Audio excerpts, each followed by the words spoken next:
Bonjour, bonsoir, j'espère que vous allez bien. Je suis content de vous retrouver. On parle aujourd'hui de l'abdomen, notamment de muscles et de bien d'autres choses. C'est souvent un sujet sensible, l'abdomen, c'est lié à notre image corporelle, mais aussi à notre santé. Souvenez-vous que les conseils que je vous donne aujourd'hui ne remplacent pas ceux d'un professionnel de la santé, encore moins un examen ou une évaluation, et vous devez adapter aussi tous les conseils à votre condition et certains exercices, certains conseils pourraient ne pas convenir. Vous allez trouver beaucoup d'informations que je vais vous donner aujourd'hui dans mon livre 99 façons de soulager les douleurs au dos et au cou. Vous pouvez le trouver ici au Québec en librairie et sur le web et vous pouvez aussi le trouver de l'autre côté de l'Atlantique, notamment à la librairie du Québec à Paris. Parlons de cet exercice de gainage qu'on devrait tous connaître, qui est relativement simple. Je vous le présente en anglais, le dead bug. Il y a plusieurs façons de le nommer, mais si on le traduit intégralement, je ne suis pas certain que insecte mort, ça nous donne beaucoup d'informations. On peut parler du quatre pattes inversé. J'essaie de traduire le plus possible mes contenus sur le web, mais dead bug, j'avoue que j'ai un peu de misère à le traduire, mis à part que par le quatre pattes inversé, mais c'est un exercice qui est tellement connu sous son nom de dead bug que je préfère garder ce nom-là. Et si on fait vraiment un rappel des muscles qu'on travaille lorsqu'on stimule les muscles de l'abdomen et du tronc, vous avez le diaphragme en haut à gauche, les muscles du plancher pelvien, qui sont plus ou moins dans le même axe que la photo, que l'illustration du centre, avec le transverse de l'abdomen, et à l'arrière, on a les multifides. Il y a d'autres muscles aussi qui sont stimulés durant les exercices de gainage, mais c'est intéressant de voir ces muscles-là en une diapo et de voir presque que ces muscles sont imbriqués l'un avec l'autre pour stabiliser cette région-là. Et durant l'exercice, on va stimuler ces muscles-là. Et c'est un exercice que j'aime beaucoup parce que c'est un exercice qui s'adapte vraiment à plusieurs conditions. Et vous pouvez, et non seulement vous pouvez, mais c'est important de l'adapter aussi à vos progrès. Parfois, on gagne en force, on gagne en endurance et on continue à faire les mêmes séries, la même chose. Et puis, on ne s'en rend pas trop compte, mais ça ne force plus vraiment. On n'a plus d'effort. Il faut rester vigilant. Il faut toujours idéalement aller chercher un certain niveau d'effort pour pouvoir stimuler cette capacité de vos muscles à se reconstruire, à prendre la force, la souplesse, de l'endurance. Alors, je vous montre l'exercice en plusieurs déclinaisons.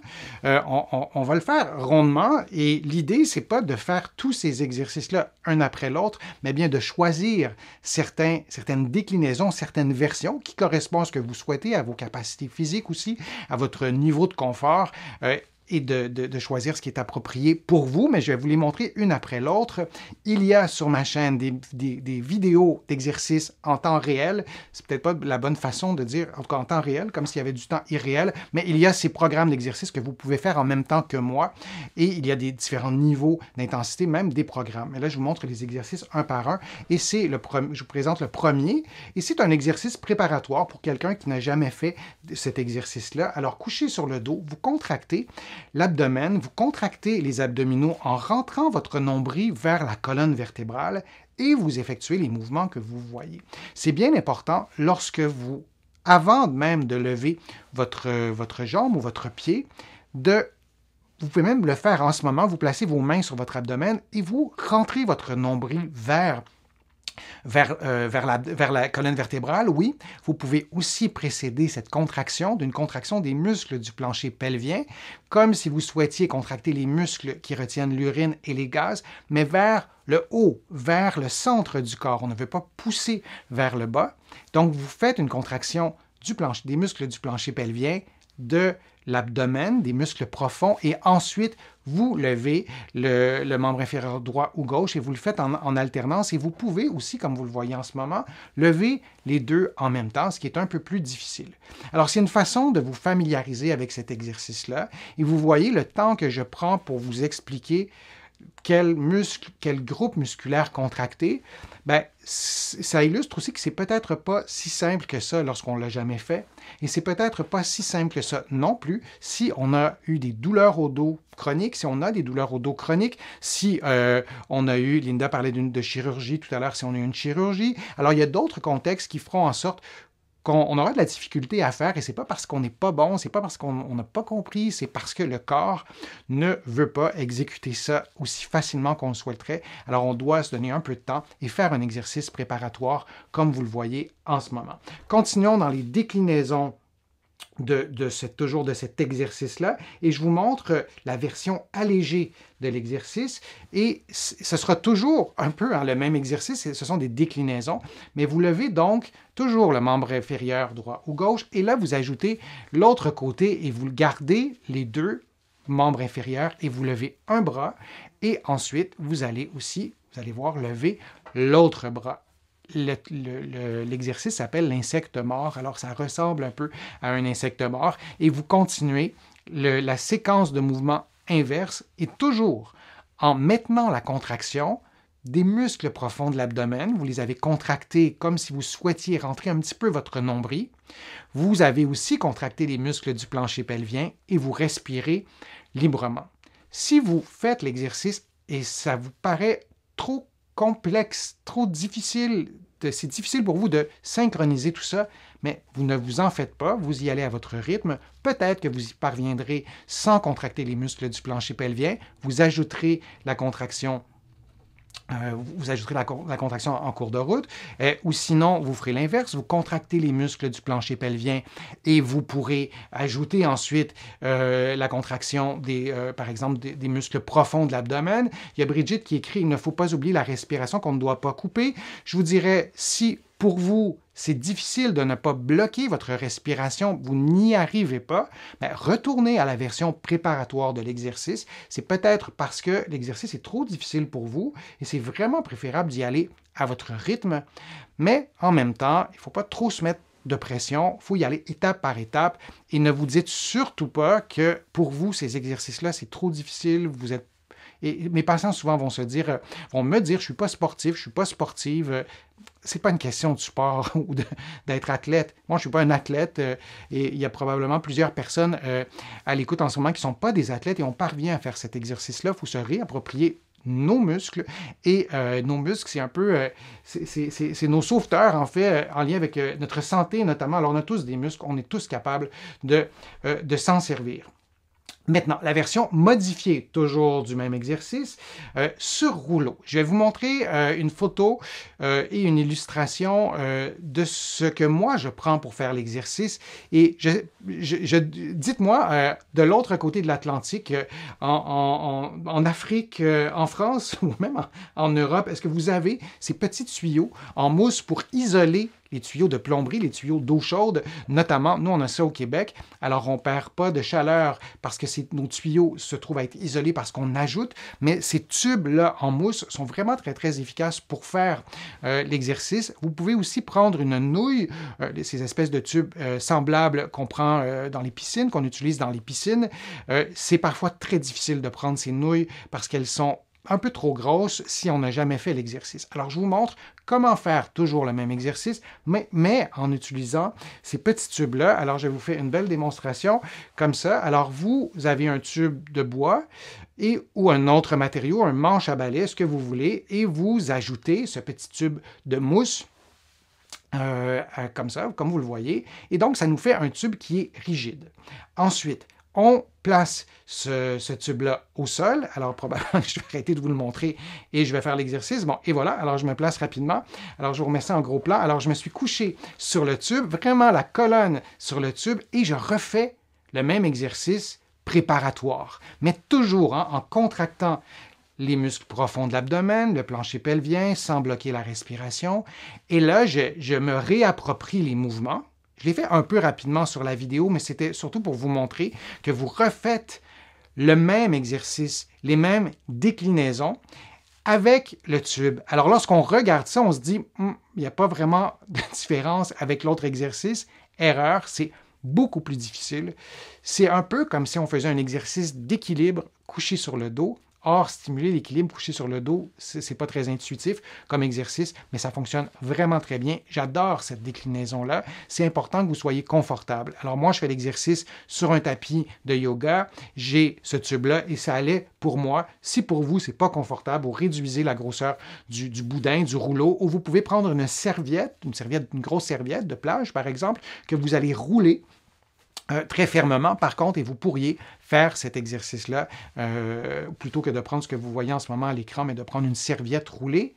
Ça stimule différemment. C'est archi intéressant pour les personnes qui ont une asymétrie. Vous êtes plusieurs à me demander des exercices pour la scoliose, donc cette asymétrie du dos, cette colonne qui prend une forme de S ou de C, et comment on fait pour stimuler des muscles de façon symétrique, c'est une bonne façon de le faire et juste d'en prendre conscience. Si vous avez une scoliose ou une asymétrie posturale, vous allez tout de suite vous rendre compte de l'efficacité de l'exercice. Maintenant, toujours le même exercice, le dead bug ou le 4 pattes inversé. Les bras immobiles. Je vous montre ce que c'est. Alors, ça ressemble un peu plus à l'exercice d'origine, disons, mais on va lever les bras et ensuite, on va garder les bras immobiles et on va augmenter le niveau de difficulté en allongeant le membre inférieur droit ou gauche à 50% du mouvement. Ce n'est pas nécessaire de déplier au complet et donc on y va seulement avec les membres inférieurs. Si on continue dans les déclinaisons, et là on fera une amplitude à 50%, mais pas seulement avec les bras, alors je vous montre ce que ça donne. Alors c'est toujours le même exercice, vous levez les bras en précédant la contraction de tout ce que je vous ai dit, et vous levez les bras comme vous le voyez à l'écran. Et ensuite, on y va avec le vrai mouvement, entre guillemets, de l'exercice. Alors, on avance, ou on allonge plutôt le membre inférieur avec le mouvement semblable du côté opposé avec le membre supérieur. Et pendant tout ce temps-là, vous stabilisez les muscles de l'abdomen, vous contractez le plancher pelvien, vous respirez librement, vous vous assurez que le bassin ne fuit pas, que le bassin ne bascule pas vers l'avant et que votre dos cambre. Toute la région lombaire notamment, mais le bassin, la cage thoracique doit être stable. C'est pas si simple que ça si nos muscles sont un peu endormis. Donc, si c'est trop difficile, vous rétro-pédalez, vous refaites une version précédente jusqu'à ce que vous ayez pris suffisamment de force et ça va se produire. Il faut se donner un peu de temps éventuellement et vous faites l'exercice de cette façon-là, mais en faisant des mouvements à 50% de l'amplitude maximale. Vous l'avez deviné, ça facilite l'exercice. Faisons maintenant l'autre exercice qui est dans sa version complète. Alors, c'est pas mal ce que vous avez vu juste avant, mais on fera un mouvement, le mouvement du membre inférieur et du membre supérieur opposé sera de plus grande amplitude. Encore une fois, vous devez être capable de bien stabiliser votre région lombaire, le bassin. Et si votre dos cambre, par exemple, on souhaite diminuer le niveau de difficulté. On veut garder cette région-là, cette région lombaire, le bassin, très stable, relativement immobile, et vous respirez librement, et c'est toujours un peu la même chanson qu'on répète. Comme je vous le disais, vous n'allez pas faire tous ces exercices-là un après l'autre, mais je trouvais ça important de prendre le temps de vous montrer l'exercice et de vous expliquer les erreurs à éviter aussi et comment le faire. Et enfin, on peut faire l'exercice avec un poids, et là, j'insiste, on doit prendre un petit poids, on ne prend pas un poids de 10 kg, on peut prendre une boîte de conserve, vous allez voir, je prends un poids, je ne me souviens plus, mais c'était probablement 1 ou 2 kg, et on le sent, vraiment, on sent l'effort. Alors, même exercice, mais avec un poids que je tiens avec la main, j'aurais pu aussi ajouter un poids à la cheville. Évidemment, c'est beaucoup plus difficile, et ça augmente le niveau de difficulté. Et on pourrait aussi faire le même exercice, se coucher sur le dos, mais sur ce boudin qu'on s'est fabriqué. Et ça sera aussi beaucoup plus difficile. On pourrait faire l'exercice aussi directement sur une surface plus rigide que mon tapis de yoga qui est particulièrement épais, donc qui amortit une partie du niveau, qui absorbe une certaine partie du niveau de difficulté de l'exercice, si je peux dire ça comme ça. Alors, vous voyez, c'est un exercice qui est relativement simple. On le fait coucher sur le dos dans toutes ses déclinaisons, ce qui nous permet aussi de bien contrôler les paramètres, contrairement à d'autres exercices plus difficiles, avec des ballons suisses, avec des surfaces instables. Alors moi, c'est un exercice que j'aime vraiment beaucoup. Encore une fois, c'est bien de l'intégrer à un programme d'exercice, de ne pas faire que cet exercice-là. Si on parle de paramètres maintenant, combien de fois vous devriez-vous faire l'exercice? Bien, d'abord, c'est selon les capacités de chacun et chacune.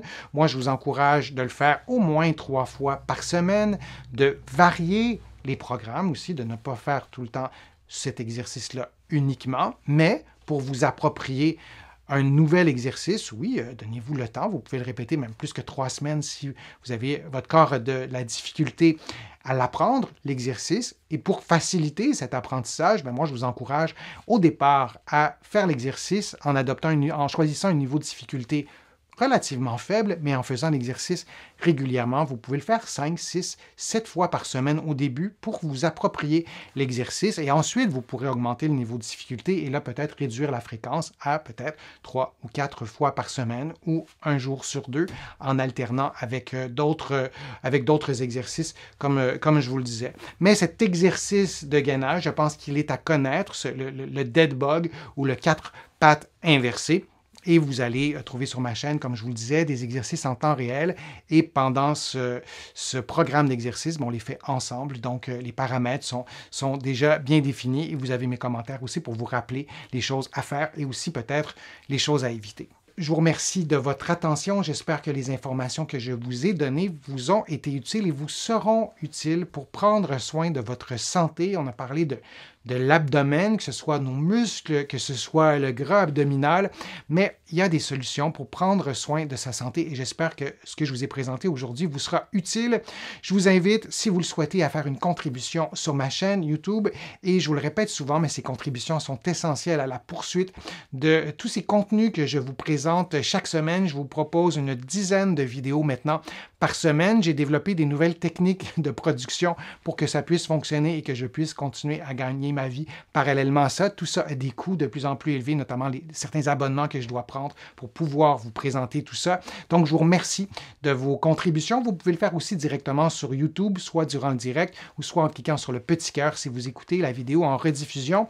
Vous allez trouver beaucoup d'informations aussi sur mon site web, le www.denisfortier.ca. Vous pouvez vous abonner gratuitement à une infolettre, à des courriels thématiques. Vous allez voir, c'est simple pour vous abonner. Vous allez trouver aussi d'autres informations dans mes livres, notamment mon livre 99 façons de soulager les douleurs au dos et au cou. Vous pouvez trouver mes livres partout au Canada, en librairie et sur le web. Vous pouvez aussi trouver mes livres de l'autre côté de l'Atlantique, notamment à la librairie du Québec à Paris. Vous pouvez soit les commander en personne ou aller les chercher en personne ou les commander sur le web. Je vous remercie beaucoup de votre attention. Je vous dis à un prochain direct, à une prochaine vidéo et à bientôt.